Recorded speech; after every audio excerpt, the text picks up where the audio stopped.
Bonsoir à toutes et à tous, bienvenue pour une nouvelle vidéo ASMR SCP List, épisode numéro 8. Cette fois-ci, je vais m'attaquer au SCP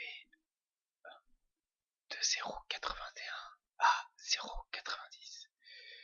Avant de commencer, je tiens à dire que ce nouveau cadrage est normal parce que ma caméra est un petit peu cassée entre guillemets, mais elle sera bientôt réparée. Mais en gros, là, j'ai été obligé de tourner avec mon portable. Donc du coup, voilà. C'est pour ça que j'espère que le point il ira bien parce que là, vous voyez, il doit être au niveau de ma main là, normalement. Et puis, enfin, voilà, j'espère que ça va aller. Parce que s'il y a l'autofocus, et l'autofocus c'est bien pour la photo, mais pas pour le cinéma ou les vidéos. Donc, SCP-081, le virus de la combustion spontanée. Alors, SCP-081 est un virus contagieux qui apparaît être une mutation du virus donné supprimé, mais avec plus de segments dans son ARN qu'un autre virus. Le virus est spécifique à l'humain, mais est propagé par les rats qui agissent comme vecteurs de transmission passif. SCP-081 peut aussi être transmis par voie sexuelle ou par une exposition à du sang infecté. SCP-081 infecte les adipocytes et leucocytes, les incitant à absorber les nutriments à un rythme hautement accéléré. Lorsque les nutriments sont absorbés, les cellules B infectées sécrètent des quantités importantes d'anticorps modifiés. Les adipocytes prolifèrent et le taux de calories dans l'organisme augmente. Quand la concentration de tissu adipeux atteint une masse critique, les anticorps viraux provoquent une lyse systématique des cellules, suivie par un procédé non identifié menant à la combustion spontanée de l'individu infecté. La période d'incubation avant l'apparition des premiers symptômes dure une semaine. La durée des symptômes dépend entièrement du pourcentage de graisse de l'individu affecté. L'infection évolue à travers 4 phases distinctes. Donc la photo que j'ai montrée, ce sont les restes de Mary Reeser qui suivaient la phase numéro 4. Attention, la photo peut choquer. Alors, la phase numéro 1. Durant la première semaine, il n'y a pas de symptômes majeurs, bien que les sujets peuvent reporter être légèrement fatigués. Pendant la deuxième phase, la seconde semaine d'infection, les sujets vont commencer à ressentir des bouffées de chaleur et un appétit croissant. La troisième phase, les sujets infectés font preuve d'une polyphagie extrême et font tout ce qui est en leur pouvoir pour obtenir de la nourriture ou assimiler. Pendant cette phase, leur métabolisme ralentit significativement et leur poids augmente rapidement. Il n'y a pas de temps défini entre cette phase et la quatrième phase. Pour que le virus puisse compléter son cycle de vie, le corps de la victime doit être composé à 55% de graisse. Et enfin, la quatrième phase. Dès que le sujet atteint 55% de graisse, la nécessité de manger cesse, bien que les sujets reportent un nombre d'instances de bouffées de chaleur croissant. Peu après, le corps va traverser une version extrêmement violente de lyse des cellules répandues. Pendant que les cellules brûlent, les anticorps modifiés catalysent l'allumage des composants graisseux par un procédé inconnu. Le corps est incinéré depuis l'intérieur via l'effet chandelle, la graisse servant de combustible. Parce que la phase 4 est largement asymptomatique, les sujets ne sont jamais avertis de quand la combustion va avoir lieu et le moment exact est apparemment aléatoire. Voilà. Alors désolé parce que là des fois je regarde le retour du coin de l'œil et des fois je vois que la luminosité en fait elle baisse. Donc je suis désolé, c'est pas fait exprès, c'est pas récupérable au montage. Je suis désolé. Ensuite, SCP-082 dit Fernand le cannibale. Oula. Alors, SCP-082 est génétiquement humain, mais par un procédé inconnu chimique hormonal cancéreux surnaturel, atteint une taille gigantesque, mesurant approximativement 2,4 mètres de haut et pesant plus de 310 kg. Les caractéristiques physiques de SCP-082 sont extrêmement disproportionnées. Il possède une tête légèrement en forme d'ogive et dégarnie, un menton et une mâchoire de grande taille et arrondie, un nez en forme de bulbe, ainsi que des yeux sombres et enfoncés. Le sujet possède à la fois un surplus de graisse et une masse musculaire importante. Ses avant-bras sont très musclés et très dangereux, mesurant environ 71 cm de circonférence. La largeur des poings du sujet dépasse 30 cm, phalanges comprises. Même si les pieds du sujet sont également grands, ils sont petits comparés au reste de son corps. La plupart des radiographies s'avèrent difficiles à interpréter en raison de la très haute densité musculaire, mais ont révélé un très grand nombre de balles et même plusieurs couteaux et lames d'épée logés dans la chair de SCP-082. SCP-082 se présente comme Fernand et parle couramment français ainsi qu'anglais avec un très fort accent. Lorsqu'il parle, il garde ses énormes dents serrées. SCP-082 ne desserre les dents que pour manger ou chanter. Le sujet chantera des chansons de sa convenance, celles-ci allant de chants oubliés de bars de l'époque victorienne à des classiques modernes, généralement en cuisinant et en mangeant. SCP-082 ne peigne pas les cheveux sur le côté de sa tête, mais les coupe, et se rase avec un grand couteau de boucher, qui lui avait été initialement fourni pour préparer sa nourriture. Il est à noter que même la pilosité faciale est disproportionnée, un unique poil pouvant être aussi épais qu'un millimètre, similaire en épaisseur et en apparence à des mines de crayon en graphite. Occasionnellement, SCP-082 serre les dents si fort que ses gencives saignent, mais la raison à cela est inconnue. Ce comportement est considéré comme normal. L'attitude de Fernand est très aimable et insouciante. Fernand a accumulé une vaste garde-robe au cours de son incarcération et il apprécie se déguiser de différentes manières, y compris de façon formelle, avec un uniforme militaire, en clown, ainsi qu'avec des vêtements de femme. De nouveaux costumes doivent être réalisés à sa demande. Généralement, le sujet tente de faire preuve d'humour et se montrer poli avec le personnel, les invitant fréquemment à dîner. Cependant, le personnel présent doit être conscient qu'à tout instant, SCP-082 est capable de les attaquer et de les dévorer. Le sujet présente ensuite ses excuses pour son manque de savoir-vivre en interrompant quelqu'un qui parle et en lui engloutissant la tête, tout en mettant son logement en désordre. Les mâchoires de SCP-082 sont suffisamment puissantes pour briser les os, et il semble apprécier les crânes. Les attaques se produisent apparemment au hasard, sans motif. Que le sujet ait mangé récemment ou non n'a pas d'incidence sur ce désir cannibale. SCP-082 est incapable de faire la différence entre réel et fiction. Et lorsqu'il lit ou regarde la télévision, des films, à plusieurs occasions, Fernand a exprimé son souhait de rencontrer son personnage préféré, Hannibal Lecter. Et le sujet croit que tous les programmes télévisés sont une sorte de télé-réalité.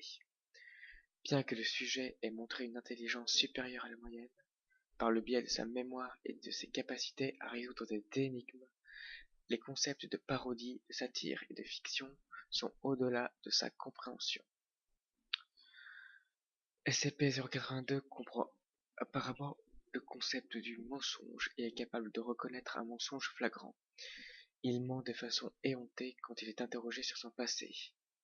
D'après SCP-082, il serait un vampire, un homoncule, Big Bird, André le géant, Napoléon, Obélix, le Dr Bright, Hulk, Alexandre le Grand, le Capitaine Crochet, Sherlock Holmes, le Docteur Frankenstein, ainsi que le monstre de Frankenstein. Lorsqu'il est interrogé sur ses mensonges, il donne l'excuse suivante: mais je mens seulement comme un arracheur de dents. Voilà. Ensuite, je passe au numéro 3, qui s'appelle Une maison mitoyenne abandonnée. Alors,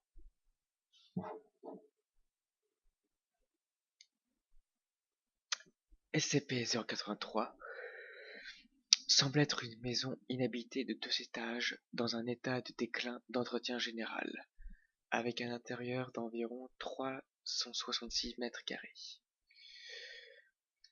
Les personnes connues ayant résidé à l'adresse étaient la famille Données Supprimées. Jusqu'à son acquisition par la Fondation, la propriété fut le bureau réputé de narcotrafiquants locaux qui puissent entrer dans la structure par une fenêtre de la façade. Ceux entrés par la porte de SCP-083, le groupe A, se sont prétendument trouvés dans un foyer entièrement meublé et bien entretenu avec électricité et une cuisine bien garnie de provisions dont le matériel et la décoration paraissaient provenir du XXe siècle. Le personnel entré par les fenêtres, groupe B, décrivit l'intérieur comme sombre et dilapidé, correspondant à la vue de l'extérieur par les fenêtres. Le personnel du groupe A également reporté qu'il était incapable de voir, d'entendre ou de trouver un seul membre du groupe B à l'intérieur ou de n'importe qui d'autre à l'exception d'eux-mêmes. Les membres du groupe B observèrent que les membres du groupe A semblaient se volatiliser en traversant le seuil de la porte.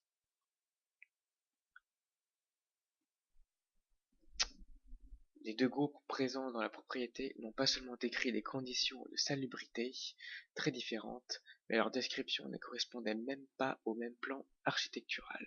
Leur description correspondait uniquement dans la position relative des fenêtres, car les deux groupes avaient la même vue de la rue à l'extérieur.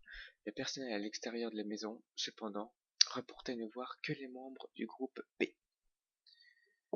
Voilà, il y a tout.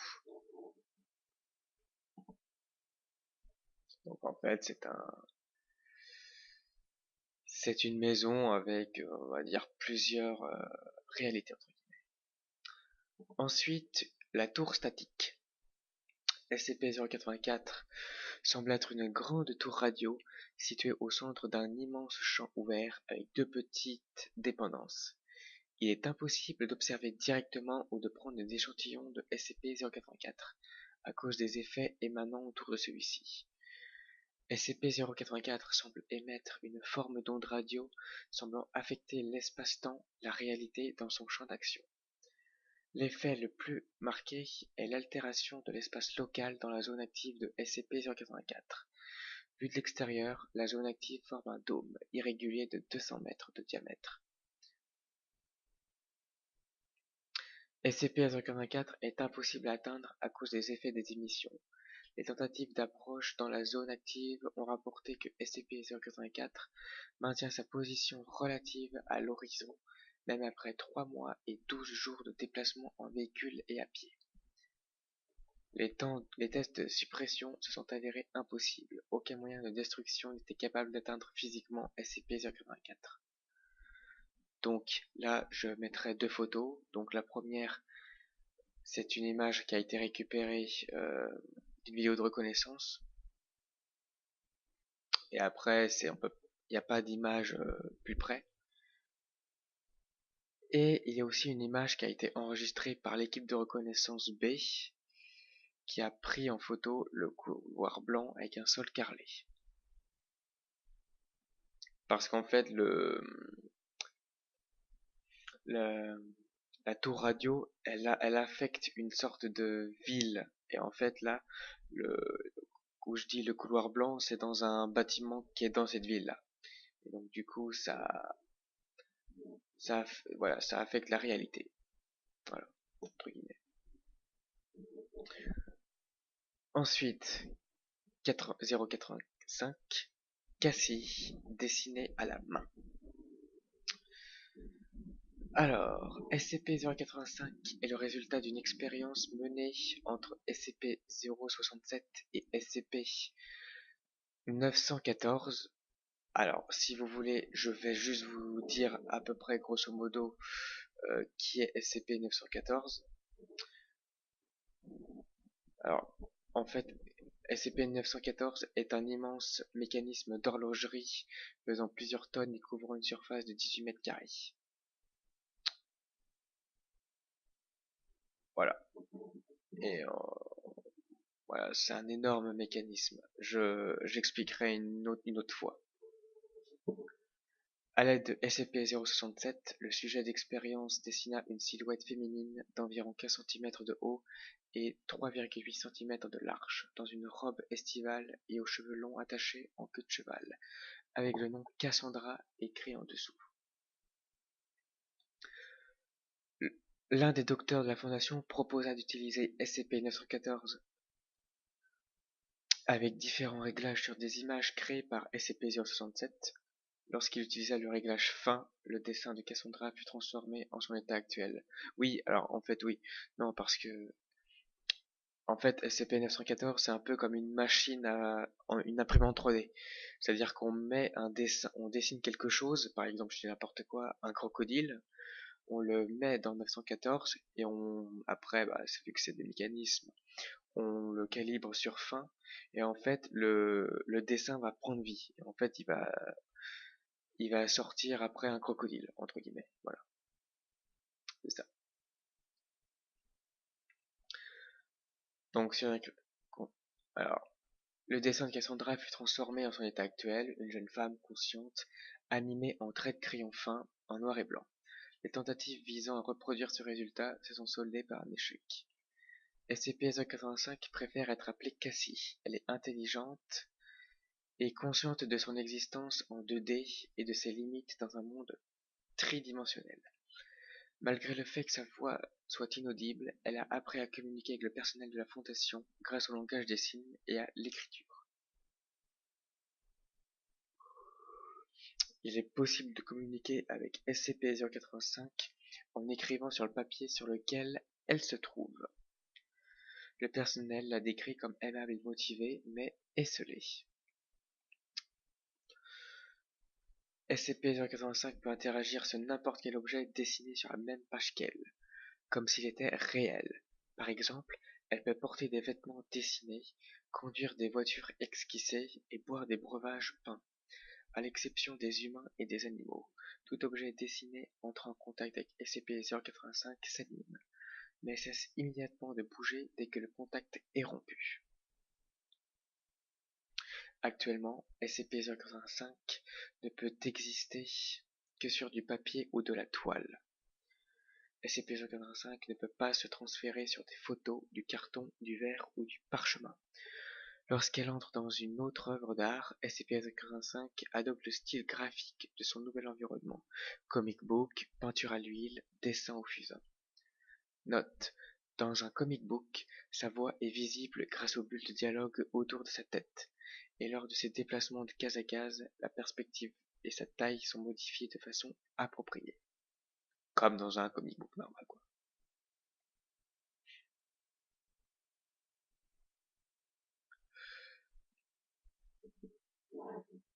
Voilà. Donc résultat, celle-là, elle est gentille. Ensuite, SCP-086 dit le bureau du docteur données supprimées. Alors, SCP-086 est un organisme sessile dont les composants ressemblent à des équipements de bureau typiques de 1978 et qui possèdent une conscience qui déclare être l'ancien directeur du site alors de la fondation, mais qui est décédé en 78. Il y a 8 composants, dont un téléphone à cadran, donc SCP-086.1, ensuite ce sera .2, .3, ok, un taille-crayon mural, une agrafeuse de bureau, un lecteur de microfiches, une fontaine à eau, un classeur, une calculette scientifique et une règle à calcul. Chaque élément de SCP-086 est composé de matériaux biologiques contenus dans une carapace faite de différentes doses de chitine, kératine et du carbonate de calcium, avec des traces de nylon, soie artificielle et polyester. Une analyse ADN montre que les tissus à l'intérieur de SCP-086 sont partiellement d'origine humaine et animale. Alors, pour le téléphone à cadran, donc je montrerai une photo. Donc, il contient une grande quantité de tissus neuraux et fonctionne avec un cerveau, enfin comme un cerveau, malgré de nombreuses malformations et irrégularités anatomiques. Voilà. Ensuite, le taille-crayon a 4 fonctionnements comme des organes d'ingestion de nourriture. Il consomme la sciure de bois des crayons et alors l'agrafeuse consomme des agrafes et le lecteur de microfiches consomme des microfilms et ainsi de suite. Et voilà. Et en fait, tous ces objets permettent d'avoir la mémoire intacte du docteur de la fondation qui est décédé, à qui cela tout appartenait. Ensuite, mon préféré, parce que celui-là, il est très spécial. Celui-là, il va être un petit peu long, désolé. Et celui-là, je pense que Monsieur Discret, tu vas aimer. Tu vas l'aimer celui-là, je pense. SCP-087, la cage d'escalier. Alors, si j'ai voulu faire toute cette série de vidéos de SCP, c'est principalement grâce à lui. Et aussi parce qu'il y avait c'est pas forcément un jeu, mais il y avait un simulateur de peur qui existe. Et c'était justement SCP sur SCP-087. On commence. Donc là, il y aura 2 photos. Il y aura la photo prise dans l'escalier. Et il y aura une autre photo. Bref. SCP-087 est un grand escalier avec des plateformes. Les escaliers descendent suivant un angle de 38 degrés sur 13 marches avant d'arriver à une plateforme semi-circulaire d'environ 3 mètres de diamètre. Traduction, ça descend. Après, on arrive à une petite plateforme qui tourne en demi-cercle et ensuite, ça redescend et ainsi de suite. Et ça sur beaucoup de niveaux. Ensuite, la conception de SCP-087 limite la portée visuelle des sujets à environ 1,5 m. Une source de lumière est nécessaire pour tous les sujets qui explorent SCP-087, car il n'y a ni appareil d'éclairage ni fenêtre. Les sources de lumière supérieures à 75 watts sont inefficaces, étant donné que SCP-087 semble absorber tout excès de lumière. Donc en gros, 75 watts, c'est à peu près... En gros, tu peux voir entre 1 et 2 mètres devant toi. Les rapports des sujets et les enregistrements audio confirment le son d'un enfant qui pleure, suppliant situé à approximativement 200 mètres en dessous de la plateforme initiale. Cependant, tous les essais de descente de l'escalier n'ont pas réussi à rapprocher les sujets de la source. Ça veut dire que si vous entendez le gamin pleurer, vous avez beau descendre pendant des heures, il sera toujours à la même distance. La profondeur calculée durant l'exploration numéro 4, la plus longue, montre que la profondeur est très loin en dessous de ce qui est permis par la structure du bâtiment, mais aussi par les conditions géologiques. À ce jour, nous ne savons pas si SCP-087 a une fin. Sauf que il y a une petite surprise aussi. Alors d'abord aussi, pour la petite anecdote, je me suis servi de ce SCP là pour pouvoir écrire un scénario pour rentrer dans mon école de cinéma. Et voilà. Et si vous voulez tester le simulateur, je vous le conseille. C'est âme sensible à se tenir, évidemment, mais franchement, je vous le conseille. Parce que ça fout les jetons. Et enfin, il y a 4 vidéos d'exploration de SCP-087 enregistrées par le personnel de classe D. Chaque sujet a rencontré SCP-087.1, qui semble être un visage sans pupille, narine ni bouche. La nature de SCP-087.1 est inconnue, mais il a été déterminé qu'il n'était pas la source des pleurs. Les sujets présentent des symptômes d'intense paranoïa et de peur face à SCP-087.1, mais nous ne savons pas si les dits sentiments sont des réactions anormales ou simplement des réactions naturelles. Alors, ce qu'ils mettent pas là, et ce qu'il faut savoir, c'est que dès on voit le visage d'assez loin, parce que en gros le visage est sur une plateforme et on arrive à le percevoir en haut des escaliers, d'en haut. Et du coup, le problème c'est que il y a une espèce de force invisible qui fait qu'on ne peut pas remonter les marches. Donc c'est soit tu descends, soit tu t'arrêtes et c'est tout.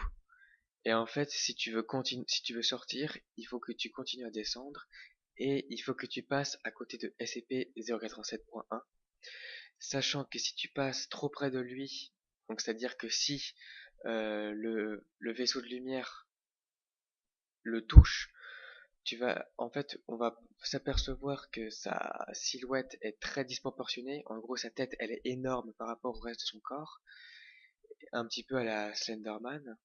Et si tu t'approches de trop près, en gros, ils te butent. Voilà, ils foncent sur toi puis ils te butent, sachant que c'est une sorte d'ombre.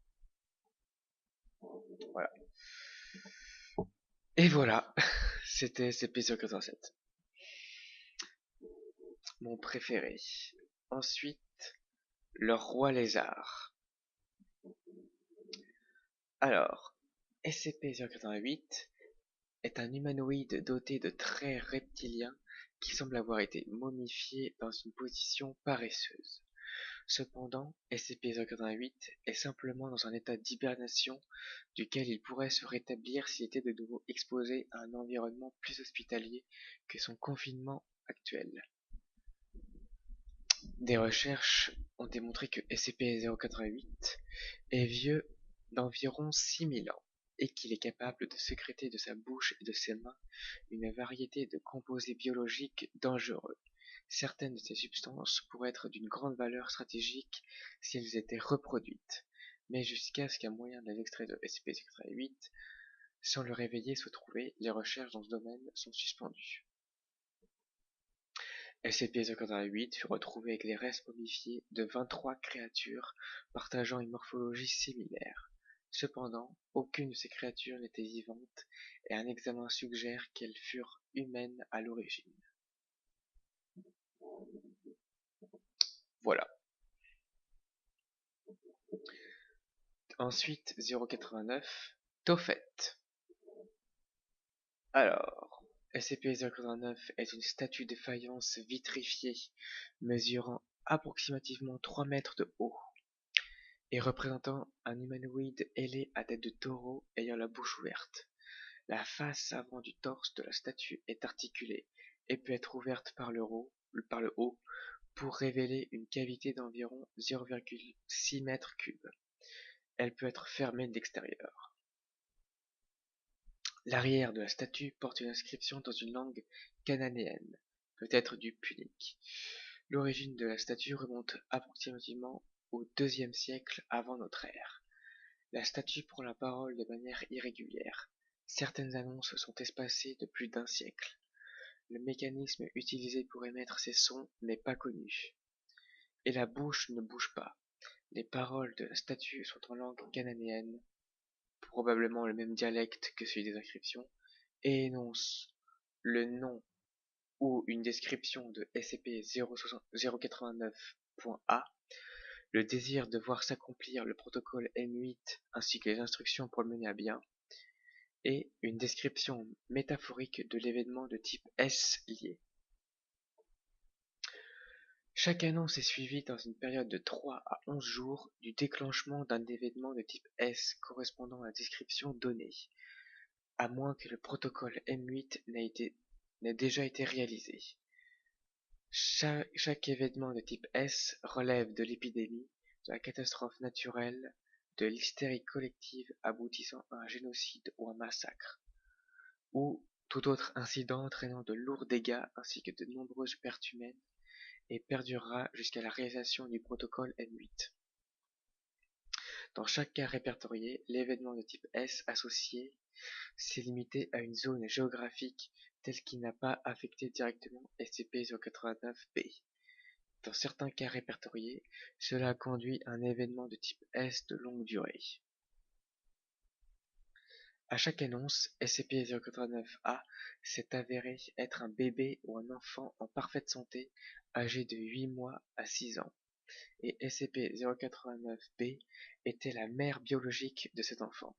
Dans tous les cas documentés, SCP-089-A et B étaient vivants et entretenaient de solides liens de confiance et d'affection au moment où la statue s'est exprimée. Après que SCP-089-B a placé SCP-089-A dans la cavité et allumé les matériaux combustibles, SCP-089-A brûlera pendant une période de 2 à 5 heures avant de mourir. En joie. Ensuite, et le dernier, qui est l'Apocorubix Cube. C'est assez bizarre de prononciation. SCP-090 a été localisé et récupéré à blablabla le 10 avril 1900, données supprimées. Avant sa récupération, SCP-090 était situé dans une pièce d'une cathédrale. Et quand SCP-090 a été retiré, la cathédrale a été brûlée et 6 moines ainsi qu'un curé ont été tués. Parce qu'ils ils ont brûlé. SCP-089 est une structure cubique noire, 20 cm d'arête, faite de céramique de type inconnu. L'objet est classé comme indestructible selon les tests listés. Chaque face est divisée en 10 000 carrés, disposés comme dans un cube Rubik. Chaque carré a une partie d'un dessin gravé dans la surface de SCP-90. Les gravures scintillent en blanc. Une structure interne inconnue cause le réalignement d'une rangée ou d'une colonne toutes les 2,8 secondes. Des archives vagues sont gardées depuis 1242, mais celles d'avant 1533 ont été perdues. La technologie moderne a permis d'enregistrer les alignements exacts, ainsi que les études.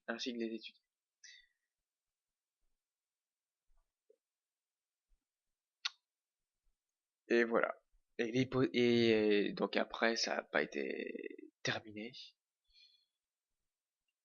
L'hypothèse selon laquelle l'alignement complet de l'objet provoquerait un désastre sans précédent a été émise. Voilà. Et voilà, c'était la fin de cette vidéo de l'épisode numéro 8. J'espère qu'elle vous aura plu. Moi en tout cas, ça m'a bien plu de la réaliser, surtout pour SCP-087. Et on se retrouve bientôt pour une prochaine vidéo. Je vous dis à la prochaine. Ciao.